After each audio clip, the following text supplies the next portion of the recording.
सदानंद मोरे महाराष्ट्र मंथनमध्ये आपणा सर्वांचं मनापासून स्वागत करतो।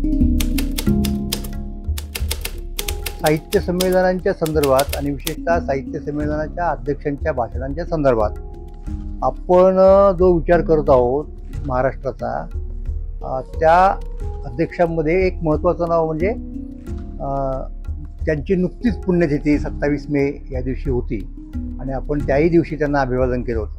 ते तर्कतीर्थ लक्ष्मण शास्त्री जोशी दिल्लीमधल्या संमेलनाचे ते अध्यक्ष होते आणि त्या काळामध्ये भारत स्वतंत्र झाला होता, परंतु महाराष्ट्राची निर्मिती अद्याप झालेली नव्हती। पण काहीतरी करायची इच्छा मात्र लोकांच्या मध्ये स्वच्छपणे दिसत होती। आणि या संमेलनाचा अध्यक्ष, या संमेलनाचं वैशिष्ट्य काय की या संमेलनाचं उद्घाटन पंडित जवाहरलाल नेहरू यांनी केलं होतं। नेहरू हे भारताचे पंतप्रधान होते। काकासाहेब गाडगीळ हे त्यावेळेला केंद्रीय मंत्रिमंडळामध्ये होते आणि गाडगीळ हे त्या संमेलनाचे स्वागताध्यक्ष होते। खरं तर आत्ताचा काळ असा आहे की परत एकदा दिल्लीला मराठी साहित्य संमेलन झालं पाहिजे। महाराष्ट्राच्या संदर्भातल्या दिल्लीमध्ये घडलेल्या घटना कोणत्या कोणत्या, तर ही एक घटना साहित्य संमेलनाची। त्याच्यानंतर संयुक्त महाराष्ट्राच्या जवळीमध्ये महाराष्ट्रातल्या लोकांनी भला मोठा मोर्चा दिल्लीत नेला होता आणि अमर शेखांच्या वगैरे पवाड्यांनी तो दणाणून सोडली संपूर्ण दिल्ली। तर तेव्हा नेहरूंचा आणि मराठी साहित्याचा काय संबंध किंवा त्यांना काय म्हणून आपण स्वागताध्यक्ष करावं हा तो मुद्दा निश्चितपणे चर्चेला गेला असणार। तेव्हा सुरुवातच करताना तर्कतीर्थ असं म्हणाले, 1954 संमेलन आहे ते असं म्हणाले की 37वे संमेलन हे अधिवेशन दिल्ली येथे म्हणजे राजधानीमध्ये भारताच्या भरत आहे, हे मराठी साहित्याच्या उज्ज्वल भवितव्याचे सूचक आहे। ते कसं? तर्कतीर्थ सांगतायत की भारताच्या संघराज्याची राजधानी म्हणून केवळ दिल्लीचे महत्त्व आपण समजत नाही, म्हणूनच केवळ असं मी ती प्राचीन काळापासूनचे भारतीय संस्कृतीचे मुख्य केंद्र आहे म्हणून दिल्लीचे महत्त्व आपण अधिक समजतो। या अधिवेशनाचा सर्वातिशायी विशेष म्हणजे भारताचे पंतप्रधान पंडित जवाहरलाल नेहरू यांनी या संमेलनाचे उद्घाटन केले हे होय। यात मोठे औचित्य आहे। का? पंडित नेहरू भारतीय संस्कृतीचे प्रतीक व नवोदित विश्वव्यापी मानवी संस्कृतीच्या थोर संवेदनांची संवादी अशा साहित्याचे श्रेष्ठ निर्माते आहे। तो फक्त व्यक्तिपुरतं नाही, मग भारताने मग काय प्रकारे भविष्यकाळात वाटचाल केली पाहिजे आणि ती वाटचाल करताना भारतीय संस्कृती काही एक वेगळी गोष्ट आहे आणि तिच्याबरोबर मानवी संस्कृती जिला म्हणतो आपण तिचाही विचार आता होतोय, तर तिथं आपलं काय असलं पाहिजे योगदान, या महत्त्वाच्या प्रश्नांना सुद्धा त्यांनी हात घातलेले आहे। आणि आणखीन की संघराज्य भारत आणि त्या संघराज्याचं एक घटक राज्य म्हणजे महाराष्ट्र, म्हणजे तोपर्यंत जरी महाराष्ट्र असा निर्माण झाला नव्हता तरी सुद्धा आपण ते गृहीत धरलं होतं, तर त्या संघराज्यावरती आपली निष्ठा असली पाहिजे अशा प्रकारे तर्कतीर्थ सांगताना आढळतात। म्हणून ते संमेलन त्याही अर्थाने महत्त्वाचं मानलं पाहिजे की दिल्ली आणि महाराष्ट्र यांच्यातला संबंध कशा प्रकारचा असला पाहिजे याची एक चर्चा। आणि व्यापक अर्थाने हे दिल्ली आणि हे प्रतीक झालं, परंतु केंद्र म्हणजे संघराज्य आणि घटक प्रांत यांचा संबंध कसा असला पाहिजे की ज्या प्रश्नाचा निर्णय अद्यापही झालेला नाही। म्हणून मला हे त्यांचं महत्त्वाचं वाटलं। ते कोणाला पटेल न पटेल हा मुद्दा अगदीच वेगळा आहे। आता पहा काय झालेलं आहे की महाराष्ट्रातल्या साहित्याचा म्हणजे मराठी साहित्याचा विचार करताना तर्कतीर्थांनी एक विधान केलं। ते विधान कोणतं आहे? ते विधान असं आहे की भक्ती मार्ग ज्याला म्हणतो आपण महाराष्ट्रात सुरू झाला, भागवत धर्म, पंढरपूरचा विठ्ठल महत्त्वाचा, त्याचाही उल्लेख ते करतायत। आणि मराठी भाषेची वेल या भक्ती धर्माच्या रसाने पोषण पाहू लागली। या वेलीवर प्रथमच काव्यवाङ्मयाची पुष्पे बहरून डोलू लागली। विवेक सिंधू व अनुभवामृत यांच्या सिंचनाने भक्तिपुष्पांना अधिकच भर आला। पुढचं वाक्य फार महत्त्वाचं आहे।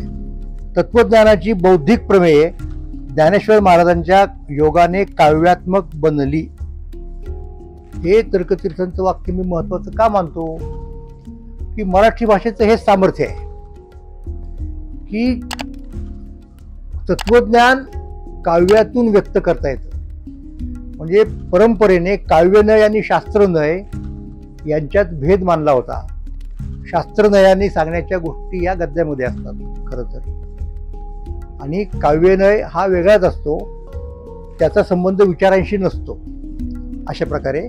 आणि मग बाकीच्या गोष्टी आल्या, मी त्या तपशिलात जात नाही आता, तेव्हा तरी आपण त्याचाही विचार स्वतंत्रपणे करू. पण आता मुद्दा काय होतो मग, की तत्वज्ञान आहे भगवद्गीता, ते सांगायचं आहे. मग ते कसं सांगितलं पाहिजे, ते गद्यात सांगणं जास्त योग्य होईल ना.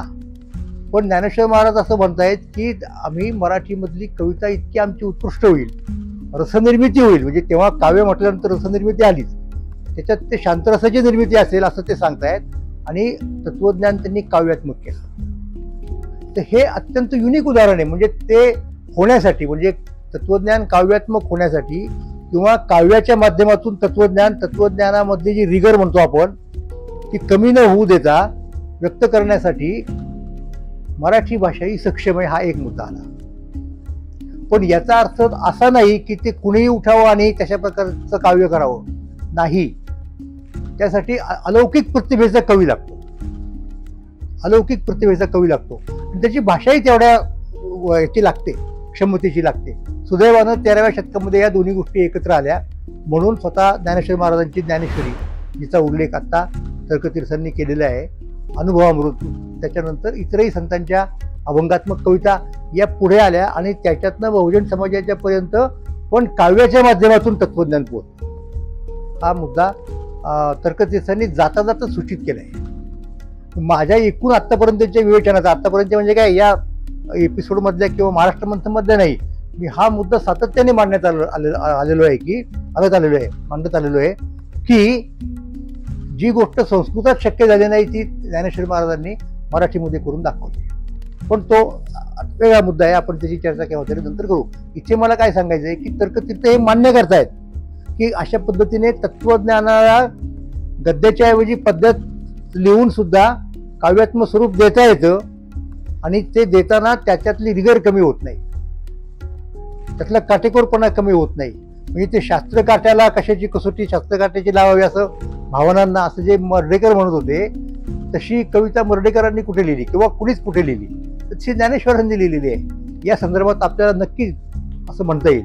पण तेच तर्कतीर्थ आता ज्या वेळेला पुढे जातात याच भाषणामध्ये, त्यावेळेला एक वेगळा मुद्दा उपस्थित करतात. आणि तो मुद्दा कोणता, म्हणजे मी आत्ता जे म्हटलं की नाही, की तुमची भाषा जरी सक्षम असली तरी तशी प्रतिभा लागते.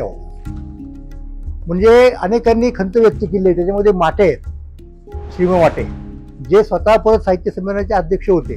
माट्यांनी असं म्हटलंय की मराठीमध्ये कवितेतूनच लिहायचं अशी एक प्रथा पडली, त्यामुळे मराठीचं नुकसान झालं. का, कारण मराठीमध्ये सकस सक्षम गद्य विकसित झालं नाही. त्यामुळे लोकांना इच्छा जरी नसली तरी त्यांना जबरदस्तीने लिहावं लागलं, कशामध्ये, कवितेमध्ये लिहावं लागलं. आणि ते उदाहरण चक्कर समर्थ रामदासांचं देत आहेत. त्यांचं असं म्हणणं आहे की रामदासांची प्रकृती कविता करण्याची नव्हती, पद्य नव्हती, म्हणून त्यांनी जो विषय खरं तर गद्यात व्यक्त व्हायला पाहिजे होता तो त्यांनी पद्यात करण्याचा प्रयत्न केला. आणि तो आशय लोकांच्या पर्यंत पोहोचला असेल, परंतु कविता म्हणून ती फसलेली आहे, असं श्रीम माटे म्हणतायत. आता त्याचा संदर्भ आपण इकडे लावायचा. रामदास हे प्रॅक्टिकल होते बऱ्यापैकी. संदर्भ ज्ञानेश्वरांकडे का लावायचा की ज्ञानेश्वर हे खरोखर अलौकिक प्रतिभेचे कवी होते. म्हणजे ज्यांना तत्वज्ञ कवी आपण खऱ्या अर्थाने म्हणू शकू तसे होते, म्हणून त्यांना जमलं. सगळ्यांना जमेल असं नाही. मग सगळ्यांना जमेल अशा प्रकारचं गद्य आपण विकसित करायला पाहिजे, हा महत्वाचा मुद्दा आहे. खरं तर जेव्हा ज्ञानेश्वर महाराजांनी ज्ञानेश्वरी लिहिली त्याच काळात, किंबहुना त्याच्या अगोदर अशा प्रकारचं सक्षम समर्थ मराठी गद्य महानुभावांनी लिहिलेलं होतं. आणि त्या अनुषंगानं, त्या अनुरोधानं खरं तर मराठी भाषेचा पुढे प्रवास झाला असता तर बऱ्याचशा चांगल्या गोष्टी आपल्याला त्या गद्यातून व्यक्त करता आल्या असत्या. पण तसं झालं नाही, कारण महानुभाव पंथ यांनी असा निर्णय घेतला की आपलं साहित्य हे फक्त आपल्या पंथापुरतं ठेवायचं. आणि मग ते पंथापुरतंच राहिलं आणि त्यातली फक्त तत्वचर्चेपुरतंच मराठीत राहिलं. लौकिक व्यवहारात ते पुढे गेलं नाही. हे मराठीचं फार मोठं नुकसान झालं. पण तर्कतीर्थ जेव्हा हे म्हणत होते तेव्हा त्यांच्या पुढे महानुभावांचंही साहित्य नव्हतं. त्यामुळं चांगलं गद्य कसं लिहायचं हा प्रश्न होता. आणि विशेषतः जेव्हा आपण ब्रिटिशांच्या अंमलाखाली गेलो आणि युरोपमधलं ज्ञानविज्ञान आपल्याकडे आलं, तेव्हा तो प्रश्न उपस्थित झाला की आपण या गोष्टी गद्यात कशा मांडायच्या. पद्धत मांडणं तर सोपं नव्हतं, शक्य नव्हतं, कारण तसं प्रतिभावंत असा केव्हा तरी शतकानुशतकातून एखाद्या वेळेला, म्हणजे समजा ज्ञानेश्वर त्या काळात असते तर ज्ञानेश्वरांच्याकडून एखादी म्हणजे हा शब्द वापरलाय कोणीतरी, पोटी म्हणून वापरला असेल, पण मी परत गांभीर्याने वापरतो की विज्ञानेश्वरी लिहून झाली असते. पण अर्थात असा कवी मी सांगितलं की वारंवार होत नसतो. मग पर्याय काय उरतो, तर आपलं गद्य तसं झालं पाहिजे. आणि मग तर्कतीर्थ जो महत्वाचा मुद्दा मानतात तो मला तुम्हाला या ठिकाणी सांगायचा आहे, कारण त्याचा संबंध आपल्या सध्याच्या चालू असलेल्या चर्चेत सुद्धा येतो, आणि तो म्हणजे मराठी भाषा ही ज्ञानभाषा होऊ शकते का, किंवा कशी करायची, आणि त्यासाठी विद्यापीठाची स्थापना आपण केलेली आहे. तर ते असं म्हणतायत तर्कतीर्थ की लोकभाषांना म्हणजे त्याच्या आधी आणखीन एखादी ओळ तुम्हाला सांगेन मी, की हे जे आपल्याकडे अगोदर आधुनिक मराठीचा गद्याचा आकार चिपळूणकरांनी निर्माण केला, विचार भाषेचे अभिजात गद्य मराठीत पूर्वी नव्हते. तर्कतीर्थांना तेव्हा मानवपंथाच्या गद्याची नीट माहिती नव्हती. तर नव्या प्रकारच्या विचाराला नव्या प्रकारची भाषा लागते. ब्रिटिश राजवटीच्या पूर्वी मराठीला जे वळण होते ते पद्य व काव्य यांनाच उपयुक्त होते. त्यातील शैली, वाक्प्रचार, आविष्करणाच्या तऱ्हा वैचारिक गद्याला अनुकूल नव्हत्या. तेव्हा गद्य बाल्यावस्थेमध्ये होते. म्हणजे बखरी गृहीत धरून सुद्धा तर्कतीर्थ म्हणतायत घरगुती व सार्वजनिक व्यवहाराची व देवघेवीची भाषा एवढेच गद्याचे स्वरूप होते. तुटपुंज गद्य शुद्ध विचार व्यक्त करण्यास समर्थ नव्हते. तारतम्ययुक्त गुंतागुंतीच्या कल्पनांचे तार्किक सांधे जुळवणारे गद्य विचार भाषेत लागते, तसे ते नव्हते. विचार व्यक्त करणारे विद्येचे गद्य मराठीत आणि इतर प्रादेशिक भाषांमध्ये ब्रिटिश आमदानीपर्यंत लिहिले गेले नव्हते. संस्कृत हीच तोपर्यंत विद्यांची विचार भाषा होती, वगैरे वगैरे वगैरे. मग आता ते काय म्हणतायत की त्यामुळं बौद्धिक व वैज्ञानिक विचारांचा पुरवठा करणारे विषय म्हणजे तत्वज्ञान, तर्कशास्त्र, साहित्यशास्त्र, वैद्यक, अर्थशास्त्र, गणित, ज्योतिष इत्यादी विषय संस्कृतमधून लोकभाषांच्या मध्ये कधी चांगले अवतरले नव्हते. तसा प्रयत्नही झाला नाही, त्या दरिद्री राहिल्या. काय फरक आहे मग? आता मराठी आपण लोकभाषा म्हणून मान्य केलं, तर पुढे काय होतं? लोकभाषांना विचार भाषा ही पदवी ब्रिटिश राज्य स्थापन झाल्यानंतर या वयास लागली. गद्य हाच आकार विचार भाषेला अत्यंत अनुरूप असतो. पद्याची किंवा छंदाची बंधने विचाराच्या अनिरुद्ध संचाराला व सर्वांगीण आविष्काराला पदोपदी अडथळा आणीत असतात. पद्य हे भावुकतेचे एक अंग आहे. भावुक आकर्षणाची फिकीर शुद्ध विचाराला नसते. पद्यात्मता विचाराच्या वास्तविक कार्याच्या दृष्टीने वाह्यात बाब ठरते. बौद्धिक संगती साधण्याच्या उद्देशाने शब्द, वाक्यखंड, वाक्य आणि वाक्यमालिका यांचा विस्तार करणारी भाषा म्हणजे गद्य होय. गद्य हे विद्यांचे आकलन करून देण्याचे मुख्य साधन होय. पद्यापेक्षा गद्याचे कार्यक्षेत्र विविध व विस्तृत असते. मनन परतेशी व मानवी सफल कृतीशी गद्य अत्यंत निगडीत असते. चर्चा करण्यास पद्य असमर्थ असते, वगैरे वगैरे वगैरे. हे सगळं ते सांगतायत. बौद्धिक संस्कृतीची सफल साधना गद्यामुळेच घडवू शकते. गद्य पद्यापेक्षा उच्चतर अवस्थेत पोचलेले भाषेचे रूप होय. हे सगळं तर्कतीर्थ सांगतायत. मग आता विचार संपन्न अशा पाश्चात्य गद्याचा आदर्श पुढे ठेवून गद्याचा अवतार होऊ लागला ब्रिटिश आमदानीमध्ये. निबंध हा गद्याचा एक सुंदर प्रकार होय, वगैरे वगैरे. ते सगळं आलं. पण पुढे ते असं म्हणतायत की 1874 साली महाराष्ट्रात कैलासवासी विष्णुशास्त्री चिपळूणकर हे पहिले थोर निबंधकार झळकू लागले. त्यांनी ती निबंधमाला लिहिली ना, म्हणजे चालवली. तर मला तुम्हाला या निमित्ताने हे सांगायचे की 2024 म्हणजे निबंधमालेला सुरू होऊन झालेली 150 वर्ष ही ती साल आहे. म्हणजे शतकोत्तर सुवर्ण वर्ष हे 2024 आहे निबंधमालेचं. आणि त्यानिमित्तानं मी आज जे सांगतोय ते औचित्यपूर्ण आहे. तोपर्यंत तर्कतीर्थ म्हणतायत मराठी भाषा परप्रत्ययी होती. मराठी भाषेचे निजस्वरूप विचार समर्थ आहे अशी ग्वाही त्यापूर्वीचे वाङ्मय देऊ शकत नव्हते. असा तो महत्वाचा मुद्दा आहे. मग हे कुणी केलं? आता तर्कतीर्थ सांगतायत इंग्रजी भाषेची वाक्य रचना म्हणजे सिंटॅक्स विचारक्रमाला धरून वैचारिक तत्वांना अनुसरून विकास पावलेली आहे. तिचे स्वतःचे एक वेगळे तर्कशास्त्र आहे. तो रचनाक्रम जसाच्या तसा मराठीशी आत्मसात करणे असंभवनीय होते, कारण प्रत्येक भाषेची एक प्रकृती असते. लक्षात घ्या, मराठीचे व्याकरण व तिचा स्वभाव धर्म न बिघडवता, परत महत्वाचं आहे, मराठीचे व्याकरण व तिचा स्वभाव धर्म न बिघडविता इंग्रजी रचना अंगीकारणे जरूर होते. इंग्रजी रचना अंगीकारण्याचा ज्यांनी ज्यांनी प्रयत्न केला त्यात त्यांना पूर्ण अपयश आले, कारण त्यामुळे वाक्य बोजड व हेंगाडे बनते. म्हणजे चिपळूण पूर्व मराठी गद्याची अवस्था असं सांगतायत. म्हणजे म्हणजे म्हणजे म्हणजे त्याला ते दत्तवान पोतदार अव्वल इंग्रजी म्हणतात मराठीतील गद्य कुठलं तर अव्वल इंग्रजीतील, तर ते हे इंग्रजी अवतार, मराठी गद्याचा इंग्रजी अवतार हा त्यांचा शब्दप्रयोग आहे. चिपळूणकर यांनी मराठी भाषेच्या स्वभावास अनुरूप अशीच मोठी वाक्यरचना शोधून काढली. गुंतागुंतीची वाक्यरचना हे प्रगल्भ, संपन्न व सूक्ष्म विचारांचे एक महत्वाचे साधन आहे. अशा वाक्यरचनेबद्दल अनादर असणे हे बुद्धी दौर्बल्याचे लक्षण आहे. भाषेत मोठा विचार निर्माण व्हावा अशी आशा दुर्बळांच्या योगाने दुरावते. निबंधमालाकारांनी मोठ्या वाक्यांची रचना करण्यात यश मिळवल्यामुळे मराठीला स्वतःचे वैचारिक राज्य निर्माण करण्याची योग्यता आली. म्हणून मराठी भाषेचे शिवाजी ही पदवी त्यांनी स्वतः स्वीकारली. त्यांचा हा अभिमान यथार्थ ठरला. अशा मराठी भाषेच्या साधनामुळेच पाश्चात्य विद्येचे वज्र हस्तगत करता येईल अशी आशा आता सफल होणे शक्य आहे.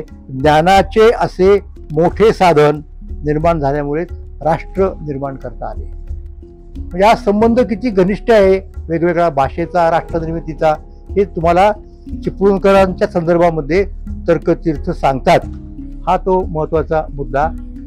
पुढे आणखीन न्यायचा म्हणजे चिपळूणकरांनी विचार साधन बनेल अशी मराठी भाषा निर्माण केली. मराठी भाषा सकस परंतु पडीक भूमीप्रमाणे आहे, ती कसली तर फलसमृद्ध होईल असा विश्वास निर्माण केला. त्यांनी विचार भाषा निर्माण केली खरी, परंतु तेवढ्याने समृद्ध विचार निर्माण होत नसतो.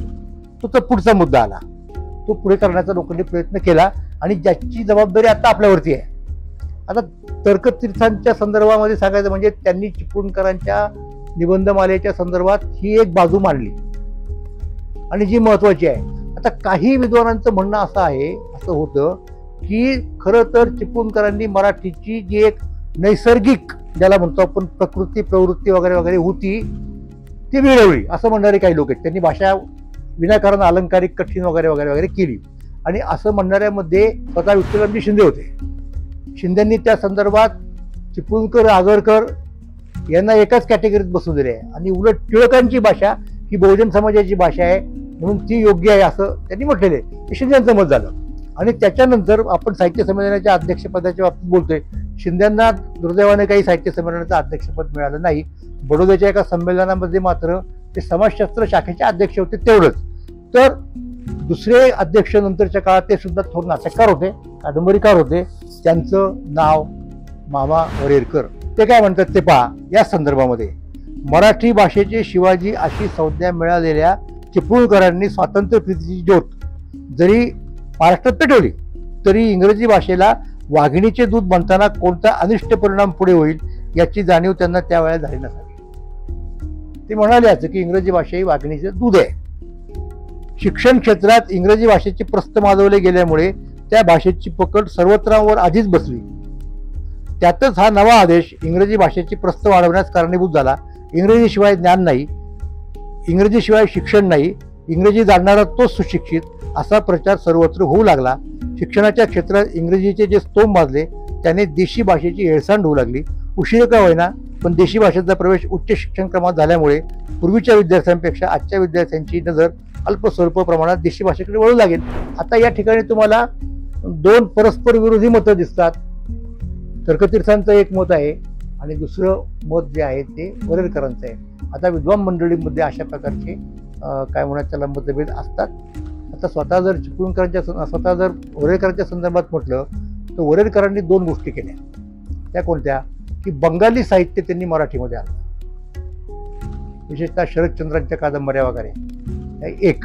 आणि दुसरं त्यांनी तोपर्यंत मराठी रंगभूमीवरती जो शेक्सपियरचा प्रभाव होता, शेक्सपियरच्या बाहेर सुद्धा इंग्रजी नाटकं आहेत, इब्सेन वगैरे लोकांची, मोलियर वगैरे लोकांची, त्यांच्याकडे सुद्धा आपण जायला पाहिजे. म्हणून त्यांच्या नाटकावरती त्याही प्रकारच्या नाटककारांचा ठसा आपल्याला दिसतो. म्हणजे खरं तर हे स्वतः पूर्णपणे परकीय भाषांच्या प्रभावापासून अलिप्त होते वगैरे असं म्हणण्याचं काहीच कारण नाही. इंग्रजीमध्ये जे ज्ञान भांडार आहे ते जर मराठीत आणायचं असेल तर ते इंग्रजी ज्ञान भांडार हे बरं आहे, चांगलं आहे, एवढं म्हणण्याची ते जाणत असली पाहिजे. ती चिपळूणकरांनी दाखवली आणि म्हणून ते इंग्रजीला वाघिणीचे दूध म्हटले. पण ते म्हणताना ते वारंवार म्हणतायत की हे आपल्याकडं आणताना आपण आपल्या प्रकृतीला ते कसं योग्य होईल हे पाहिलं पाहिजे, याची दक्षता घेतली पाहिजे. त्यामुळं हे जरी विचार असले दोघांचे वेगवेगळे तरी आपण ठरवायचं की याच्यामधला योग्य विचार कोणता आणि त्यासाठी मराठी साहित्याचा, मराठी भाषेचा इतिहास पाहणं हे सुद्धा महत्त्वाचं किंवा ज्याला आपण उद्बोधक म्हणतो असं ठरेल. धन्यवाद.